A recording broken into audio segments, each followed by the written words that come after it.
يا أيها الذين آمنوا اتقوا الله মুসলমান ইমানদার ভাইরা রে আমার, আল্লাহ সুবহানাহু ওয়া তাআলা বলেন, ইয়া আইয়ুহাল্লাযীনা আমানুত্তাকুল্লাহ, হে ঈমানওয়ালাদের দল। এই পৃথিবীতে কাফের রয়েছে, মুশরিক রয়েছে, ইহুদি রয়েছে, নাসারা রয়েছে। আল্লাহ পাক রব্বুল আলামিন বলেন নাই ইয়া আইয়ুহান নাস, আল্লাহ তাআলা বলেছেন ইয়া আইয়ুহাল্লাযীনা আমানুত্তাকুল্লাহ, ও ঈমানওয়ালাদের দল, তোমরা আমি আল্লাহকে ভয় করো, আল্লাহ তাআলাকে ভয় করো। কেমন ভয়? আল্লাহ তাআলাকে ভয় করার মতো ভয় করতে হবে। ও মা বোনেরা আমার, আল্লাহ তাআলাকে সবচাইতে বেশি ভয় করতে হবে। আল্লাহর পয়গম্বরের সাহাবীরাও আল্লাহ সুবহানাহু ওয়া তাআলাকে সবচাইতে বেশি ভয় করেছেন। ও মা বোনেরা আমার, হযরতে আয়েশা রাদিয়াল্লাহু তাআলা আনহা আল্লাহর পয়গম্বরের একজন স্ত্রী ছিলেন। তিনি আল্লাহ তাআলাকে কেমন ভয় করতেন জানেন? আল্লাহ তাআলাকে এমন ভয় করতেন, তিনি সব সময় বলতেন, হায় আফসোস, দুনিয়াতে আমি যদি গাছ হইতাম, মানুষ আমাকে কেটে বিভিন্ন আঞ্জাম সরঞ্জাম বানাইতো, ঘরের আসবাবপত্র বানাইতো। কঠিন কিয়ামতের ময়দানে আমাকে হিসাব দেওয়া লাগতো না। আয়েশা রাদিয়াল্লাহু তাআলা আনহু বলতেন, হায় আফসোস, দুনিয়ার জমিনে আমি যদি মাটি হইতাম, দুনিয়ার জমিনে আমি যদি মাটি হয়ে যাইতাম, কিয়ামতের মুসিবতের সময় আমাকে হিসাব দেওয়া লাগতো না। আয়েশা বলতেন, হায় আফসোস, দুনিয়ার জমিনে আমি যদি সৃষ্টি নাই হইতাম, আমাকে যদি সৃষ্টি করা নাই হইতো, কতই না ভালো হইতো। আমার হিসাব আল্লাহ তাআলার সম্মুখে দেওয়া লাগতো না। ও বোনেরা আমার, লক্ষ্য করে শুনবেন, হযরতে আয়েশা রাদিয়াল্লাহু তাআলা আনহা কি পরিমাণ আল্লাহকে ভয় করছেন। আল্লাহ তাআলা বলেন, ইয়া আইয়ুহাল্লাযীনা আমানুত্তাকুল্লাহ, ও ঈমানওয়ালাদের দল, তোমরা আমি আল্লাহকে ভয় করো। মিশকাত শরীফের হাদিস, বনি ইসরাইলের এক ব্যক্তি এমন কোনো গুনাহ নাই বান্দা করে নাই, জীবনের অন্তিম মুহূর্তে আসিয়া বান্দার ভিতরে আল্লাহ তাআলার ভয় ঢুকে গেল। আল্লাহ তাআলার ভয়, বান্দা মনে মনে ভাবতেছে, আমি এই গুনাহগার, জীবনে একটা নেকের কাজও আমি করতে পারি নাই, আমার এই গুনাহগারের চেহারা আমার মনিবের সম্মুখে কিভাবে আমি দাঁড়াবো? আল্লাহ তাআলার ভয় যখন ঢুকে গেল, আল্লাহর বান্দা তার সন্তানদেরকে ডেকে ডেকে বলে, ও আমার সন্তানের দল, তোমরা চলে আসো, আমি তোমাদের সাথে কিছু কথা ওসিয়ত করব। সন্তানেরা যখন চলে আসে, সন্তানেরা ডেকে ডেকে বলেন, ও বাবা, কি বলতে চাও বলো। বাবা ডেকে ডেকে বলে, ও সন্তানেরা আমার, আমি তোমাদের এমন এক বাবা, জীবনে এমন কোনো গুনাহ নাই আমি করি নাই। জীবনে সব ধরনের গুনাহ আমি করেছি রে, আমি জীবনে একটা সওয়াবের কাজও করতে পারি নাই। আমি তোমাদেরকে ওসিয়ত করে যাই, আমি যখন দুনিয়া থেকে চলে যাব, ও সন্তানেরা আমার, দুনিয়া থেকে চলে যাওয়ার পর আমার লাশটাকে তোমরা গোসল করাবে না, আমার লাশটাকে তোমরা কাফনও পরাইবে না, কোনো কবরস্থানেও আমার লাশটাকে দাফন করবে না। সন্তানেরা ডেকে ডেকে বলে, বাবা তাহলে আপনার লাশটাকে আমরা কি করব? বাবা ডেকে ডেকে বলে, ও সন্তানেরা, বিশাল বড় একটা আগুন জ্বালাইবা। আগুন জ্বালানোর পর ওই আগুনের মধ্যে তোমাদের বাবার লাশটাকে ফেলে দিবা। যখন আগুনে পুড়ে তোমাদের বাবার লাশটা ছাই হয়ে যাইবে, ওই ছাইটাকে দুই ভাগে বিভক্ত করবা। একটা ভাগ ছাই তোমরা বাতাসের মধ্যে উড়াইয়া দিবা, আর একটা ভাগ ছাই তোমরা নদীর মধ্যে পানির সাথে মিশাইয়া দিবা, যাতে করে আমি বাতাসের সাথে মিশে যাব, পানির সাথে মিশে যাব, আমার গুনাহগারের চেহারা মনিবের দরবারে যাতে না উপস্থিত হতে হয়। এই বলার পর কিছুদিন পর সন্তানেরা কিছুদিন পর তাদের বাবা ইন্তেকাল করলেন।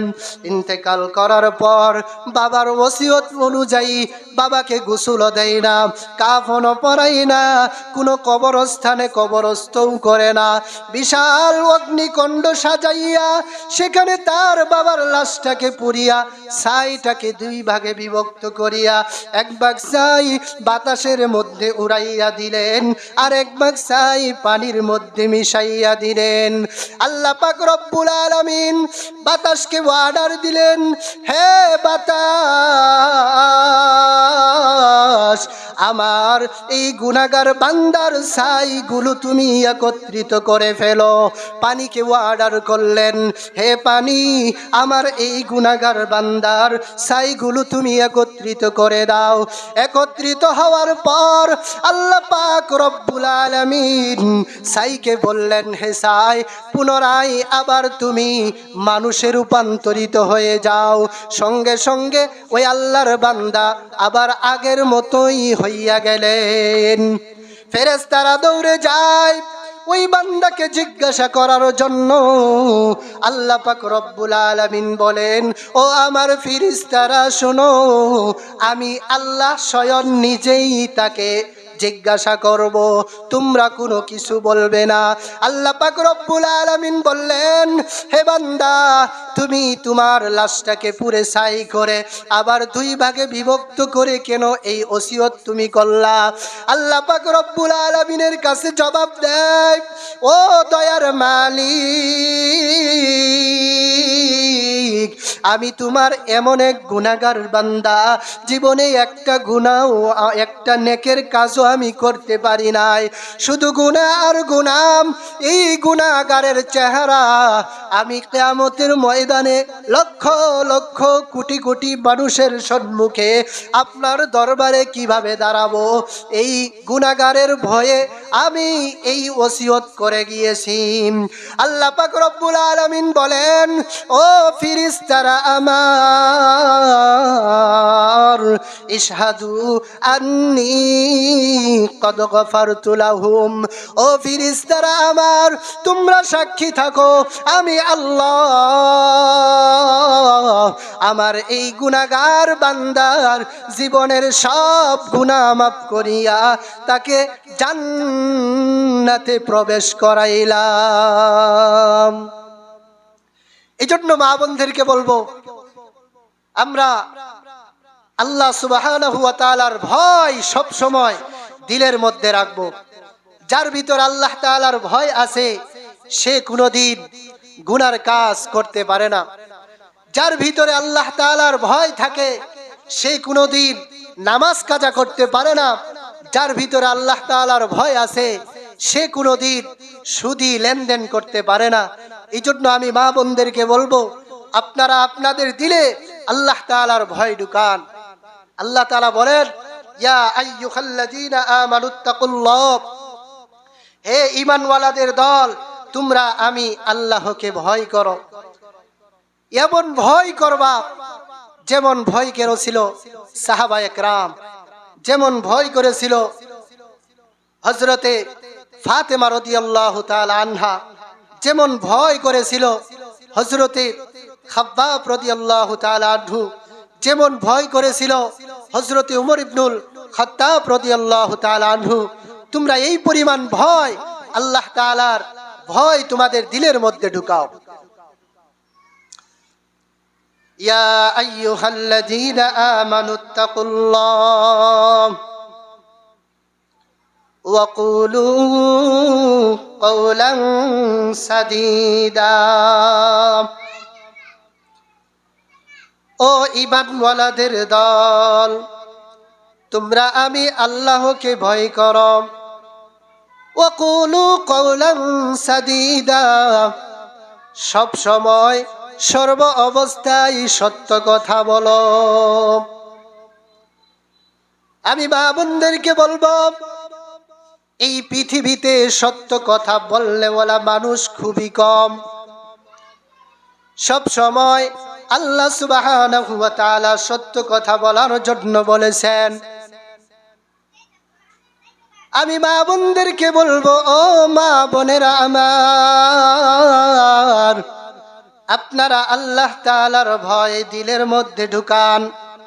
আল্লাহ তাআলার ভয় দিলের মধ্যে ঢুকাইয়া সর্ব অবস্থায় সব সময় সত্য কথা বলেন। যে মা বোনের ভিতরে আল্লাহ তাআলার ভয় আছে, সে কোনোদিন নামাজ কাজা করতে পারে না। যে মা বোনের ভিতরে আল্লাহ তাআলার ভয় অন্তরের মধ্যে আছে, ওই মা বোন বেপরদায় চলতে পারে না। যে মা বোনেরা আল্লাহ তাআলার ভয় যে মা বোনদের দিলের মধ্যে রয়েছে, ওই মা বোনেরা কোনোদিন গীপত করতে পারে না। যে মা বোনের ভিতরে আল্লাহ তাআলার ভয় আছে, ওই মা বোন কোনোদিন বেপরদায় চলতে পারে না। যে মা বোনদের ভিতরে আল্লাহ তাআলার ভয় আছে, ওই মা বোনেরা কোনোদিন স্বামীর অবাধ্য হইতে পারে না। যে মা বোনদের ভিতরে আল্লাহ তাআলার ভয় আছে, ওই মা বোনেরা কোনোদিন চুগলখুরি করতে পারে না। ও মা বোনেরা আমার, আমি আপনাদেরকে বলবো, ও মা, আপনারা বেপরদায় চলবেন না, আল্লাহ তাআলার বিধানগুলো মানেন। যারা আল্লাহ তাআলার বিধান মানবে, 5 ওয়াক্ত নামাজ আদায় করবে। আল্লাহর পয়গম্বর বলেন, আল মারআতু ইযা সাল্লাত খামসাহা ওয়া সামাত শাহরাহা ওয়া আহসানাত ফারজাহা ওয়া আতাআত বালাহা ফালতাদখুল ফি আই আবওয়াবিল জান্নাতি শাআদ। যে বাবনরা দুনিয়ার জমিনে আল্লাহ তাআলার হুকুম 5 ওয়াক্ত নামাজ আদায় করবে, রমজান মাসের রোজাগুলো রাখবে এবং স্বামীর আনুগত্য করবে, নিজের সতীত্বের হেফাজত করবে, আল্লাহর পয়গম্বর বলেন জান্নাতের 8টি দরজা দিয়া, যেই দরজা দিয়া ইচ্ছা হয় মা বোনেরা জান্নাতে প্রবেশ করবে। আমি মা বোনদেরকে বলবো, ও মা, আপনারা আল্লাহ তাআলার বিধান মানবেন, স্বামীর আনুগত্য করবেন। আজকে স্বামীর আনুগত্য করনেওয়ালা মানুষ, আনুগত্য করনেওয়ালা নারী খুব কম। আল্লাহ তাআলার বিধান মানে না, স্বামীর আনুগত্য করতে চাই না, বেপরদায় চলাফেরা করতেছে, এমন নারী সমাজে অনেক। বেপরদায় চলে নিজের স্থানটাকে জাহান্নামের দিকে করিয়েন না। আমি মা বোনদেরকে বলবো যে আপনারা আল্লাহ তাআলার বিধান মেনে নবীজির তরিকায় চলে পর্দায় থেকে দুনিয়াতে জীবন পরিচালনা করেন। আল্লাহর পয়গম্বর বলেছেন, একজন নারী, যে নারী দুনিয়ার জমিনে আল্লাহ তাআলার বিধান মানে, আল্লাহ তাআলার হুকুম মানে, রমজান মাসের রোজা রাখে, স্বামীর আনুগত্য করে, নিজের সতীত্বের হেফাজত করে, গীপত করে না, চুগলখড়ি করে না, মিথ্যা কথা বলে না, ওই নারী 70 জন আবেদ আউলিয়াদের চাইতেও বেশি উত্তম। এই জন্য আমি মা বোনদেরকে বলবো, আপনারা বেপরদায় চলবেন না।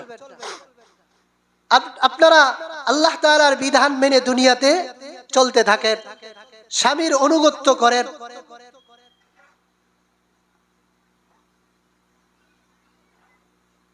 এই জন্য আমি মা বোনদেরকে দৃষ্টি আকর্ষণ করে বলবো, আপনারা পর্দার বিধান মেনে দুনিয়াতে চলেন। নামাজ তো আপনার উপর দৈনিক 5 বার ফরজ হয়, কিন্তু মা বোনদের উপর 24 ঘন্টা ফরজে আইন, এটা 24 ঘন্টায় আপনাদের উপর ফরজ। এই জন্য পর্দা, এটা গুরুত্ব অবশ্যই মা বোনদেরকে দিতে হবে। আপনি যদি নামাজ পড়েন, রমজান মাসের রোজা রাখেন, কিন্তু বেপরদায় চলেন, তাহলে আপনার নামাজ আপনাকে জান্নাতে নিতে পারবে না, আপনার রোজা আপনাকে জান্নাতে নিতে পারবে না বেপরদায় চলার কারণে। যেই মেয়েটা রাস্তাঘাটে মাথায় কাপড় নাই, যেই মেয়েটার রাস্তাঘাটে মাথায় কাপড় নাই, বুঝতে হবে সেই মেয়েটার লজ্জা শরম নাই। যেই মেয়েটার রাস্তাঘাটে মাথায় কাপড় নাই, বুঝতে হবে সেই মেয়েটার লজ্জা শরম নাই। বুঝতে হবে সেই মেয়েটার লজ্জা শরম নাই। কিছু মেয়ে নিজের দেহ পার কেউ দেখায়, কিছু মেয়ে নিজের দেহ বাজারেও দেখায়। লজ্জা না থাকিলে কি আর লজ্জা দেওয়া যায়? লজ্জা না থাকিলে কি আর লজ্জা দেওয়া যায়? যেই মেয়েটা রাস্তাঘাটে মাথায় কাপড় নাই, যেই মেয়েটা রাস্তাঘাটে মাথায় কাপড় নাই, বুঝতে হবে সেই মেয়েটার লজ্জা শরম নাই। বুঝতে হবে সেই মেয়েটার লজ্জা শরম নাই। কিছু মেয়ে মুখে ঠুটে লাগাই কত রং, এসব দেখে যুবকেরা দেখাই কত ঢং। কিছু মেয়ে মুখে ঠুটে লাগাই কত রং, রাস্তাঘাটে বাসে উঠে দেখাই কত ঢং। তাদের দেখে যুবকেরা আরো চোখে তাকায়। লজ্জা না থাকিলে কি আর লজ্জা দেওয়া যায়? লজ্জা না থাকিলে কি আর লজ্জা দেওয়া যায়? আমি মা বোনদেরকে বলবো, ও মা, দুনিয়ার জমিনে আল্লাহ তাআলার বিধানগুলো মেনে, আল্লাহ তাআলার বিধানগুলো মেনে স্বামীর অনুগত্য করে করে নিজের জীবনটাকে পরিচালনা করেন, তাহলে আপনাদের জন্য জান্নাতে যাওয়া সহজ। আল্লাহ পাক রব্বুল আলামিন বলেন, যেই নারীর ভিতরে আল্লাহ তাআলার ভয় থাকবে, যেই নারীর ভিতরে আল্লাহ তাআলার ভয় ঢুকে যাবে, ওই নারী কোনোদিন স্বামীর অবাধ্য হতে পারে না। স্বামী কেমন জিনিস জানেন? স্বামী এমন এক জিনিস, যেই স্বামী নিজে কষ্ট করে মাথার ঘাম পায়ে ফেলে উপার্জন করে করে আপনাকে খাওয়ায়। ঈদের সময় স্বামীর বেতন হলো 10,000 টাকা, স্বামীর বেতন 10,000, 2টা সন্তান, একটা সন্তানকে মার্কেট করে দিলেন, 2টা সন্তানকে মার্কেট করে দিলেন, দেওয়ার পর স্ত্রীর জন্য মার্কেট করলেন, বাজার করার পর দেখে আর কোনো টাকা অবশিষ্ট নাই। স্বামী কি করবেন? পুরাতন জামা দিয়ে ঈদ করেন, শুধু সে সিরা মার্কেট থেকে এক জোড়া জুতা কিনে ঈদের ময়দানে ঈদগাহে চলে যায়। স্বামী এত কষ্ট করে আপনাকে ভরণ পোষণ দেয়, ওই স্বামীর কথা আজকে মহিলারা শুনতে চায় না, স্বামীর হুকুমগুলো মানতে চায় না। আল্লাহর পয়গম্বর বলেছেন, যেই নারী দুনিয়ার জমিন থেকে বিদায় নেওয়ার পর তার স্বামী বলবে আমার স্ত্রী ভালো ছিল। আল্লাহর পয়গম্বর বলেন আমি পয়গম্বর বলে দিলাম ওই মেয়েটা ওই মহিলাটা আল্লাহর জান্নাতে চলে যাবে। যেই স্বামী দুনিয়া থেকে চলে যাওয়ার পর কোনো স্ত্রী বলে আমার স্বামীটা সব চাইতে বেশি ভালো ছিল, আল্লাহর পয়গম্বর বলেন আমি সাক্ষ্য দিলাম ওই ব্যক্তিটা আল্লাহ তাআলার জান্নাতে চলে যাবে। ও মা বোনেরা আমার, গভীর মনোযোগ দিয়ে শুনবেন গো মা। হযরতে ফাতেমা রাদিয়াল্লাহু তাআলা আনহা জান্নাতি মহিলাদের সরদারিনী ছিলেন। তিনি কেমন ছিলেন জানেন? তিনি স্বামীর এত খেদমত করতেন, এত খেদমত। মা আয়েশা রাদিয়াল্লাহু তাআলা আনহা হযরতে ফাতেমা রাদিয়াল্লাহু তাআলা আনহা স্বামীর এত খেদমত করতেন। মশক ভরে পানি উঠাইতে তার বুকের মধ্যে রশির দাগ পড়ে গিয়েছিল। এবং স্বামীর খেদমত করতেন, বাড়ির কাজ কর্ম করতে গিয়ে তার জামা সব সময় নোংরা অবস্থায় থাকতো, ময়লা থাকতো, আবর্জনা থাকতো, ময়লা থাকতো। আল্লাহর পয়গম্বরের সাহাবী হযরতে আলী রাদিয়াল্লাহু তাআলা আনহু বলেন ও ফাতেমা যাও তোমার বাবার কাছে চলে যাও, তোমার বাবার কাছে কিছু গোলাম হাদিয়া এসেছে, সেখান থেকে কিছু বাদী তুমি যদি একজন বাদী নিয়ে আসতে পারো তাহলে তোমার ঘরের কাজ কর্মের মধ্যে সাহায্য সহযোগিতা করবে। হযরতে ফাতেমা রাদিয়াল্লাহু তাআলা আনহা চলে গেলেন। সেখানে গিয়ে হযরতে নবী করিম সাল্লাল্লাহু আলাইহি ওয়াসাল্লামের দরবারে উপস্থিত হইলেন। সেখানে গিয়ে দেখলেন অনেক মানুষজনের ভিড়। কিছু না বলে হযরতে ফাতেমা রাদিয়াল্লাহু তাআলা আনহা বাড়িতে চলে আসলেন। পরের দিন আপনার আমার রহমতের নবী সাইয়্যিদুনা মুহাম্মদুর রাসূলুল্লাহ সাল্লাল্লাহু আলাইহি ওয়াসাল্লাম ফাতেমা রাদিয়াল্লাহু তাআলা আনহার ঘরে চলে গেলেন। কে বলতেছে মা কালকে তুমি কি উদ্দেশ্য করিয়া আমার দরবারে গিয়েছিলে মা জানাইয়া দাও। মা এবার হযরতে ফাতেমা চুপ করে রইলেন, কোনো কথা বললেন না। হযরতে আলী রাদিয়াল্লাহু তাআলা আনহু বলেন ওগো পয়গম্বর আপনার মেয়ে ফাতেমা জাতি ঘুরাইতে হাতের মধ্যে দাগ পড়ে গিয়েছে। মশক ভর্তি কুয়া থেকে পানি উঠাইতে বুকের মধ্যে রশির দাগ পড়ে গিয়েছে। বাড়ির কাজকর্ম করতে গিয়ে জামা কাপড় ময়লা হয়ে যায় সব সময়। আমি বলেছিলাম যাও তোমার বাবার কাছে অনেক খাদেমা এসেছে, একটা খাদেমা তার কাছ থেকে নিয়ে আসো। এই জন্য গিয়েছিলেন।